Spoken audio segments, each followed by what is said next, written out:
What's up, beautiful people? Welcome to the Joy You're Living with Dr. Joy podcast. Woo! Today, I have a special guest, Reverend Dr. Odell Montgomery Cooper. I know it's a long name, but guess what? She is awesome. She's here to talk about resilience. She's here to talk about interruptions. She's going to define it for you. But before we get started, you know what we do. We take 3 deep breaths, and I'm going to tell you, I really need it myself. All right, on my count, inhale, exhale, inhale, exhale. Last one, inhale, exhale. How do you feel? Feel great. Reverend Dr. Odell, how do you feel? I feel awesome. It is a blessing to be with you today. Thank It you. is, huh? So I want you to tell the viewers and the listeners, the audience of the Joy of Living podcast, a little bit about you. And then we're going to jump right into interruptions. Oh, I am the Reverend Dr. Odell Montgomery Cooper. A little bit about me. I have been on a journey the last 7 years of reinventing myself from a traumatic interruptions, which we'll talk about. I am the co-founder, founding president, survivor. I'm a mom. I'm a sorority sister. I'm a friend. I'm a sister. I'm a family member. I am a Christian, and I am proud to be your line sister, your sorority of Delta Sigma Theta sorority. Yes, we can do that. Absolutely. We can. That's who I am. And I enter this space with you as a proud survivor of trauma and healing. All right. So thank you for that introduction. So the title is striking, which we know. I have your book right here. Okay. Interruptions, disrupting the silence. So how did the name interruption come to be for you? The name came to be, I was had already lost my son to gun violence by mistaken identity and had didn't understand mental health, and my body was going through mental health behaviors, and I ignored them and had the brain aneurysm. And as I was striving to heal, I ended up teaching a class at school, and I wanted to teach the adults how to get through, how to handle. And grief wasn't in my words, trauma wasn't big enough because it was not just something bad that happens, it's an interruption. And then when I said, I want to teach you how to deal with a interruption in your life, Mhm. that's what the Spirit gave me. And that's the book. That's how the name came to be, teaching at University of Bridgeport. So you taught at University of Bridgeport. I You did. also created the stage play, which I was a part of, Yes, right? I did. And so now, can you share how your faith and spiritual journey influenced your ability to face these interruptions? Because you had a few. I had a few. Yeah. And my faith is I am a Christian, and I have been a member of the Baptist and AME Zion Church. So I Mhm. say from the Black church. So wasn't born and raised, but as an adult, it shaped my life and my being. And my faith, as we know that faith is a tool for healing, Yes. scriptures, the practice. But what I've learned is that it can also be a hindrance to our healing. And Hmm. that's what I discovered, that my faith was a hindrance to my healing as how I was viewing it in terms of looking at scripture. We look at these quotations of, you know, God doesn't give you more than you can handle. And trust God. If you're in pain, you're in a dark space, just pray more and God will get you through it. Um, and those scriptures weren't helping me to heal. So that's when I say that our scriptures can be used for healing, but also can be used as a hindrance towards our healing. And I had to reevaluate my relationship with my God and my understanding of my faith in order to heal. So you did a little zhuzhing around of scripture and applied your what came out of it to your situation. No, ain't no jigging with the scriptures. I would like to say, because I don't want your viewers to think that I manipulate the scriptures. When you're, in my case, where in the trauma that I was in, the pain that I was in, the only one that could answer my questions was my God. No.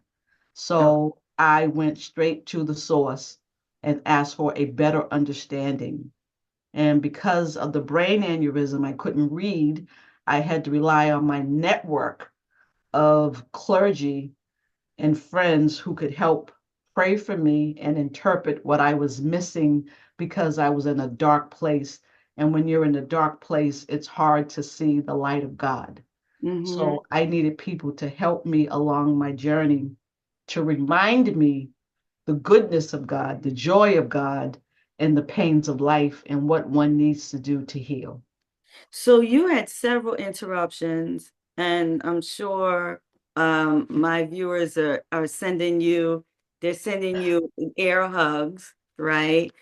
But not but and can you elaborate on additional interruptions and how these interruptions could shape, us? So, interruptions are anything that interrupts your daily life, Hmm. it interrupts the flow of your life as you exceed it. Okay. It could be a promotion, it could be a job relocation, it could be new children, getting married, could be joy, could be pain. It could be anything that changes your lifestyle that you're currently on, good, bad, or indifferent. So for me, it was a combination of both. Losing my son to gun violence by mistaken identity, ignoring the mental health that my body was saying to me, had the brain aneurysm, those were bad. But the Mm. good thing is that I never lost hope. I never gave up faith. And I dug deep to figure out why this was happening to me and how do I heal. And the interruptions was examining, I questioned everything. And it was who told me this? Why did they tell me this? Do I believe it? And is it helping me to heal? And if it wasn't helping me to heal, then I discarded it Just like that. just like that. We were told I was told, I'm sure you were told, that you're a strong Black woman. You wear the mask, you keep going. Something happens in life, you put the mask back on, you go to work, you don't talk about it, you just trust God. That was not helping me to heal because I had trauma in my body. And then when the brain aneurysm, I needed more than trust God. I needed God and a therapist. I Right. needed God and therapy, God and surgery, Mm. God and therapy. Right. So it wasn't just God. So wearing the mask, I did it, and then it didn't work, and then Right. I failed, I'm and glad I you mentioned fell. therapy. I'm glad you are sharing the fact that you felt as though you needed therapy, you needed something else besides God, and therapy was one of those things. Because a lot of people um, experience things where a therapist could help them get through it. But Yeah, for whatever reason, they have the stigma in their head. I'm not going to go to a therapist. I'm not crazy. I don't want to go see a shrink. So yeah. it's good that you're sharing this. So why is breaking the silence around trauma and life's challenges so important? Because of our culture and our faith. We're told, I was told as an African American woman, born in the United States, raised on the East Coast, educated by parents from the United States, but had, if you look at our ancestry, I can trace my grandmother's grandfather to slavery. Right. And he and she were a slave. And if you trace the language, the behaviors back to where we are, some of the language was slave mentality. Keep secrets. Don't tell anybody. You don't need therapy. Trust God. Keep it to yourself. Keep going to work. Those are the things that we were taught Mhm. and things that we needed, but no one told us because it wasn't available for our ancestors to get therapy. It wasn't available. This is the first time since the pandemic that this world somewhat actually cares about mental health for people of color. You are. And Yes. that's what I had to fight through. And that's what I teach this breaking the silence on keeping secrets, keeping it to yourself, not trusting doctors you know, and just not going forward in your life. Those are some are myths and some are heavy secrets that we keep that aren't helping us to heal. And That is, that's the silence part. yeah. So, woo, what do you hope the readers will get from the themes of vulnerability and resilience in your book? Find your path towards healing. God doesn't, we blame God in a blanket statement, and then we blame Satan. And then we say, oh, Satan's come to devour, Satan's come to devour.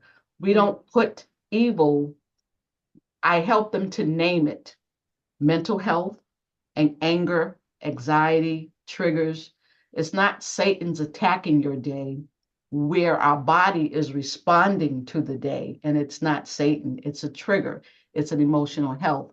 It could be a biological issue that we inherited from mm, our family and we don't know. And it's causing us to have a bad day, failed relationships, short temper, anger, anxiety. And you can't just say Satan. We teach people how to address it and name it so that you know how to deal with it. And we can't thank God and blame God at the same time. So when people say, oh, well, God healed me from cancer. Yes, amen. God's given us the grace, but you saw a doctor. You did something. And mhm. yes, thank you, God, because some people see doctors and still aren't healed. That's But God doesn't give us cancer. It's life. So instead of being mad at God, which most of us are, I blame God. Why did you let this happen? Why didn't you do? Why didn't you? And the response came back is that God did not take my son's life. Somebody made an evil decision and an evil took my son's life, but mhm, God saved his soul. mhm, And I should have died from the brain aneurysm, but God gave me grace and God saved my life. And with that saving, I had to do therapy. I had to go to mental health therapy, trauma counseling. I had to go to speech therapy. I mhm, had to go to physical therapy. I mhm. had to do and God has been with me every step of the way. Because God knew that I was going to be angry. So be angry. But At what God point did you, at what point the, from you losing your son to the aneurysm, what, what time period was that? a year a year later on my son's birth date, I had the brain aneurysm on his birth date. And it was really weird because I won't acknowledge the day that he died. It's there.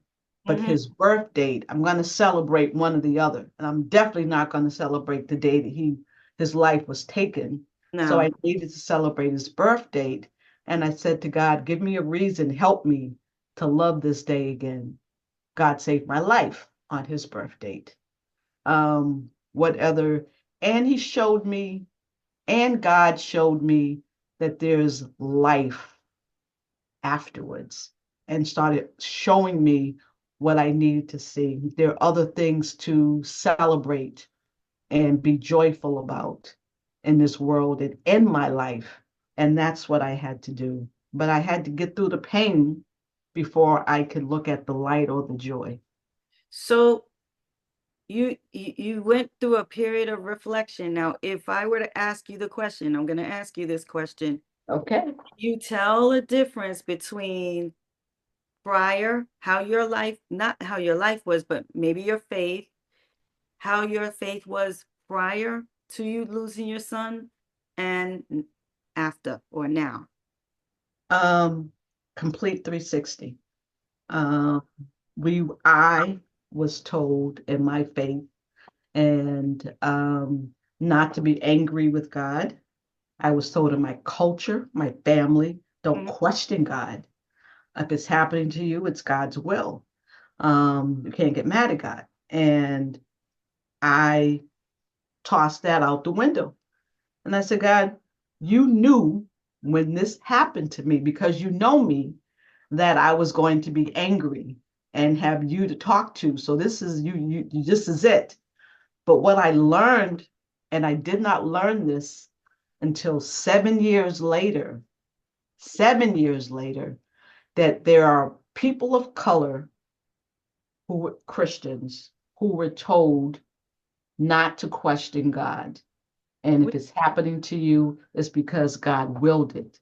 And then I learned that every other race was not told to fear God and not to question God. Only people of color, because we were enslaved. And Mhm. that was a slave mentality that society wanted us to have, to just accept slavery, to accept oppression, to accept what was bad going on in our life. And I honestly did not know, and maybe I did know it, but I just forgot during the brain aneurysm that other cultures were not told not to fear God. I've had my white counterparts tell me we were always told to question God. We get mad at God, we question God, we absolutely we can. It means it's a healthy relationship. Mhm. But some of us won't still believe the slave mentality teaching from our elders and our ancestors or our pastors, and it's not healthy. So So we have I'm to sure just I'm sure you share what you're sharing with me now. I'm sure you share that with, folks of color to say, hey, you know, what yes, was told to you before, change it. We need to pivot now. This is what we need to do. So for absolutely. someone going through their own interruptions, what advice or steps would you recommend? Name it, understand it, Hmm. not just group it to say it's Satan, it's God, it's God's will. Every interruptions, understand what it is and name it and know how it's affecting you. Um, Divorce, marriage, newborn. I have a granddaughter who's in puberty. That's a big Oh, interruption. is she still wearing pink? Yeah, Uh, she it likes pink and green. So ooh. interruptions, life will happen. You just have to know how to name it and claim it and know exactly what it is versus putting it into a bucket of Satan and God. Know what it is and know how to address it and to deal with it. Know that it's marriage, it's friendship, it's life, it's job, it's mom, it's dad, it's work. Know what it is that's affecting you so you know how you're responding to it. So that kind of leads into, but you already kind of answered the question about how people can turn their disruptions into opportunities for growth. Because I look at what you experienced Oh, and what you've done with that is huge. it's huge. I give it to God because God, that's my faith, my journey. God has been with me and Hmm. people in my space who I trust Right. and say, you need to tell this story. You need to write a book. You need to write a play and, And you're doing a and, workshop too. and workshops That's and right. you write the book and to be able to, because of the brain aneurysm, have challenges. You know, I am persistent. And what I did with my life, I know as I looked at me, I looked at qualities that I had that were good and were strong. And those are the ones that I brought forward. And the ones that I was weak in were the ones that I asked for help for. I don't know how to write a play. I didn't know how to write a book. I got help. I didn't know how to do, but I know people that do. And I called on them and they were available. I didn't know how to brain aneurysm apply for a grant, but I knew people who could. And people, if you ask them, will help you and not always charge you. We just have to know who's out there for us and ask for help and be okay to be vulnerable and be honest and transparent. That right there, what she said. So ask, be Yes, vulnerable. And a lot of times you mentioned, the African American population, Black population, we tend not to do that. We tend not to ask. And here's the thing, a closed mouth doesn't get fed, right? that's correct. So, but we still try to figure it out on our own. And we try to be perfect. I'm guilty of that. And you know this, Yep. right? There is no one perfect. You can't do it all by yourself. You No, we need a can't. community to help you. So, what role does the community play in terms of support in overcoming the challenges, in your opinion? Oh, you be surprised who we have as support. There are new relationships that I built in Mm, my network. There are people that I just asked and reached out to, and if they couldn't, they pointed me in direction of somebody else. So it's not like, we can't help you, we can't help you. I had people pray for me for a year when I couldn't pray for myself. And people go, how can you do it? You mean you can't pray for yourself? Your spirit is just too weak. And it's okay to say, pray for me.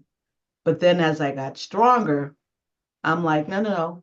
I got this. I know what to do. I know how to pray for me. You can continue to pray for me, but I don't need you to, oh, it's okay. It's going to be all right. Cry on my shoulders. Like, nah, that's not where my spirit is. I am stronger. I can handle this. I'm not going to be broken down in tears. I can, if I do that, I know when to do that, how to do that, and I know how to release it and give it to God. So mhm, that there's a process of not feeling that every tear is I need oil on my head, throw me back, I need prayers, I need this. It's just tears are healthy tears. Weaknesses are healthy because when you fall, hmm. you got to get back up. So I got back up. I So, fell many times, but I got at back what up. point you say weaknesses are healthy? Absolutely. Because that gives us an opportunity to work on those weaknesses and turn them into a strength, would you say? Absolutely. Or somebody else is helping you. There are things that I still can't do because of the brain aneurysm, and I won't be able to do them again. But there's a way, it's a way of saying, instead of saying I can't, my counselor has said to me, stop saying what you can't do, but to say, I have to find another way to accomplish this task. I can't travel the way that I used to, but I can still travel. Oh, I yeah. just travel differently. I Mhm. can't read like I used to.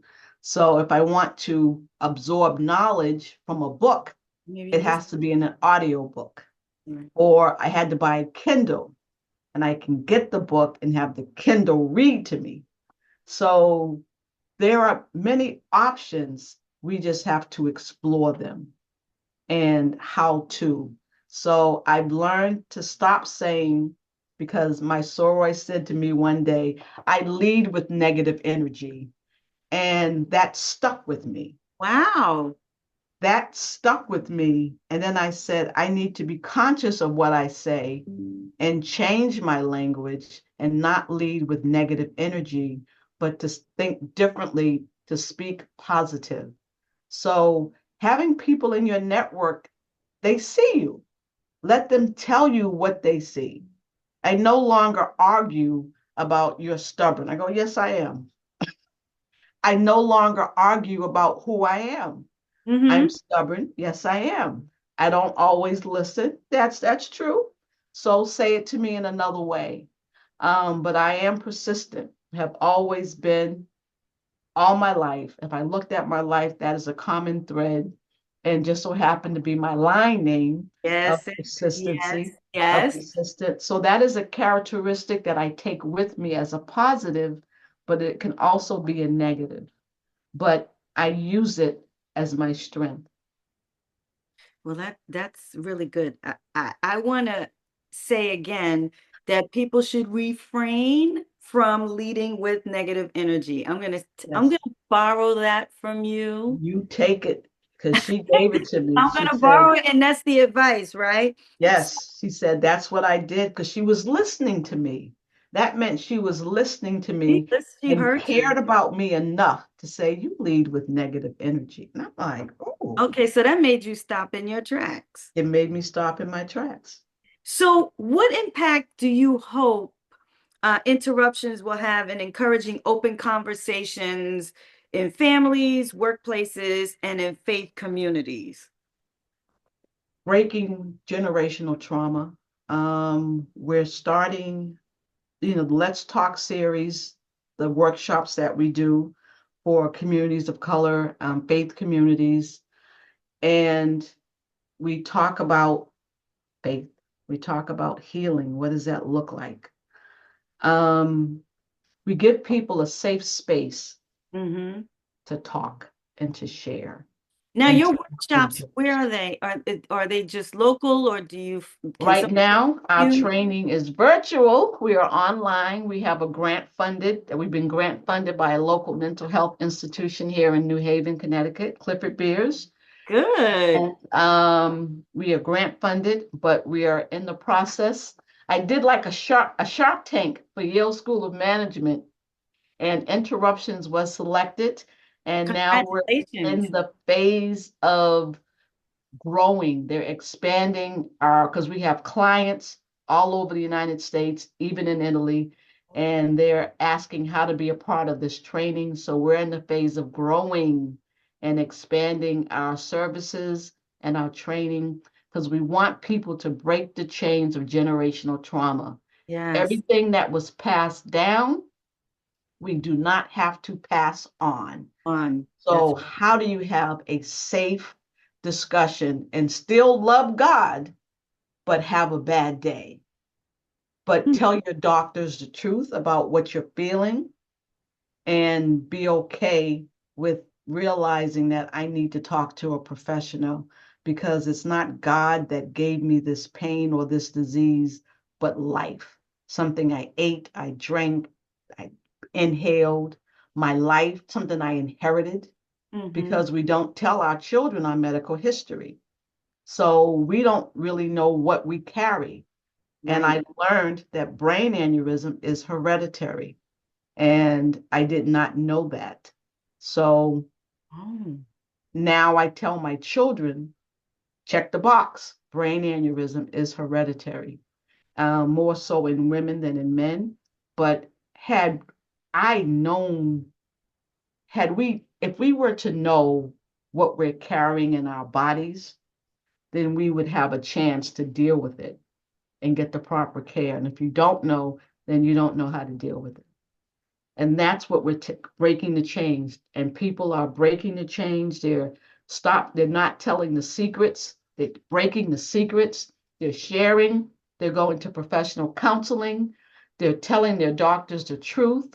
everybody should And have a therapist. Everybody should and have one. when they release these trauma, because trauma is too heavy to carry, but when Mm-hmm. you release it, it even shows up in our face and our Yeah. body and our health that we're not carrying this trauma that's affecting our health, our relationships, our finances, our outlook on life.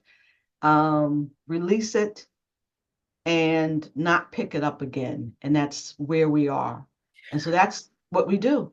Okay, so you have the book, you have a workshop, you have your virtual training. So I'm gonna jump to it. How can people find you, your book, your sign up for your workshops, your virtual workshops?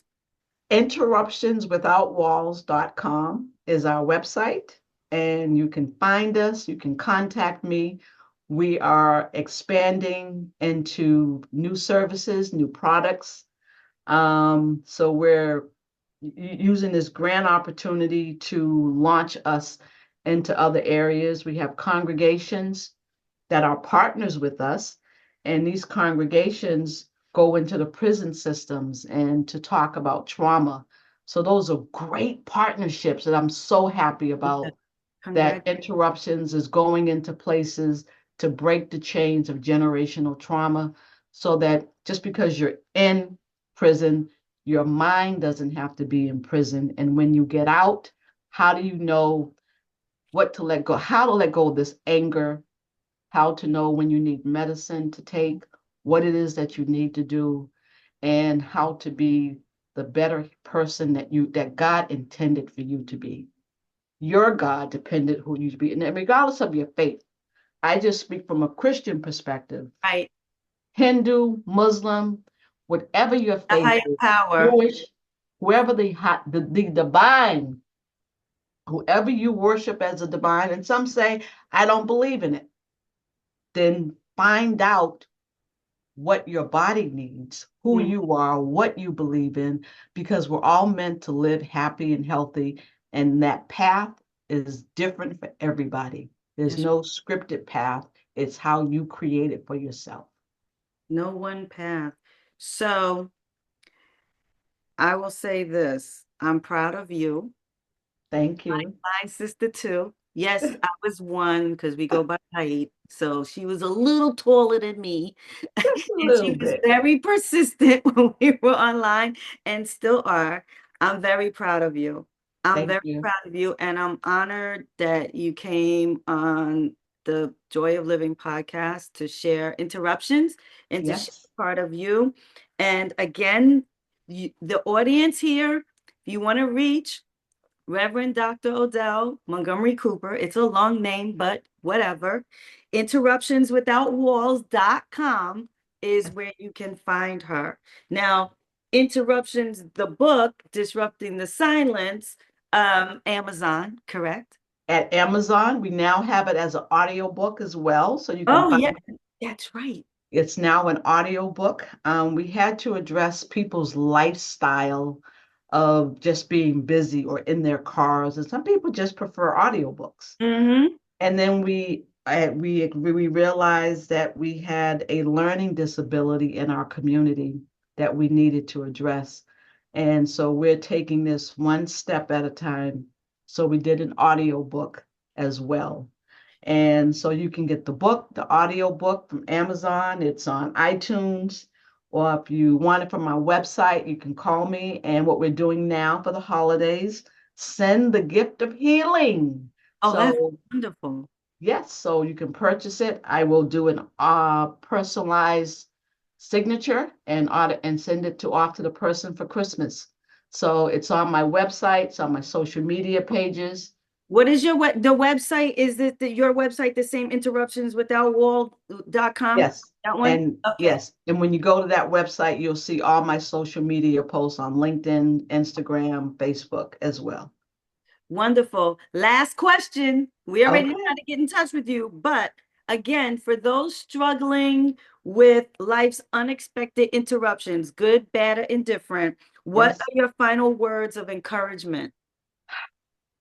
Breathe, pay attention, be honest with yourself, understand what you're feeling and what you want, and what you deserve is good. And acknowledge who you are. Just be transparent and honest. Tell your doctor the truth. God is not punishing you, Okay. it's life. Trust your doctors. If not, find another one.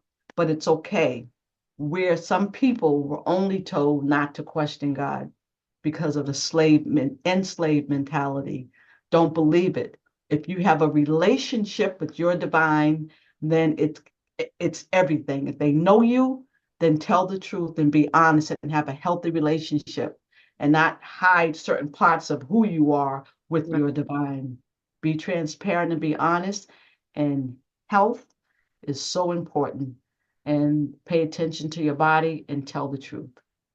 I receive all of those words that you just shared with the audience, and I thank you. I Thank thank you. Reverend Dr. Odell Montgomery Cooper, my line sister, Delta Sigma Theta Sorority Incorporated. We won't do the sound. That's okay. No, we will. Interruptions without walls.com. And you know, Yes. If please, I could add that yes. I'm in the process of writing my second book. It's called A Letter to My Son, Oh, and it is the story. I'm telling stories of the 14 congregations that have sent their people through interruptions. They came back and told me their stories of the impact that it's had on their life, good, bad, and indifferent. oh, And good. it gave me permission to use their government names and to tell their stories. So All right. I'm writing the stories of the impact that Okay. it's had to give other people the courage and the incentive to do something. All right. Well, thank you for that note. And I'm sure that's coming out in 2025. I take it, Yes. right? Okay. Yes. So we'll look for that. And I encourage all of you listening and watching to check out interruptionswithoutwalls.com and refrain from leading with negative energy. Until next time, be blessed, stay healthy. See ya. Thank you, Reverend Dr. Odell. Thank you, Dr. Joy. Bye. Bye bye.